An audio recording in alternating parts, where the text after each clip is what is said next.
दूसरे के दुखों को सहकर भी उसके प्रति शुभ सोचना सहन शक्ति कहलाता है दोस्तों। स्वदेश में इसको देवता, विदेश में फरिश्ता कहते हैं।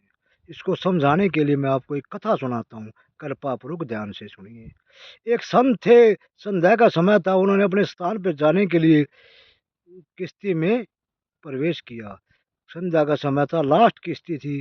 वो किश्ती में बैठकर एक स्थान पर बैठकर अपने भजन में मस्त हो गए और भजन सुनने में लग गए।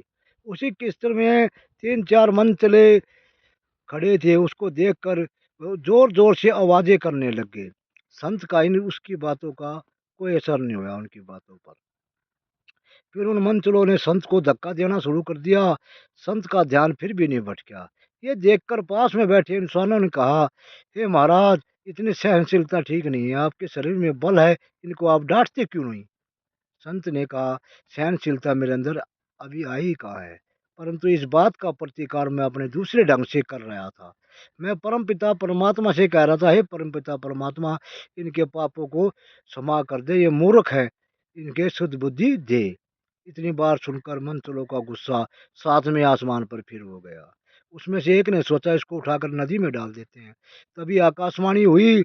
आकाशवाणी ने कहा, हे संत सलोनी, ये नौजवान आपको नदी में डालने चाहते हैं, अगर तुम कहे तो इनको भस्म कर दे। इतनी बात सुनकर संत रोने लग गए। संत को रोता देखकर लड़कों ने सोचा, हमको भस्म करने के लिए बोलेगा।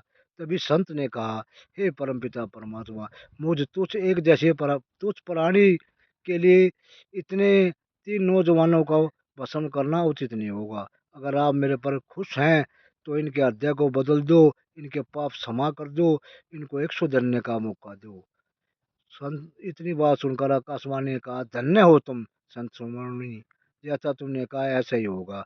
और वो आकाशवाणी अंतर ध्यान हो गई और वे तीनों लड़के संत के पैरों में पड़ गए। इसी को सहनशीलता कहते हैं दोस्तों।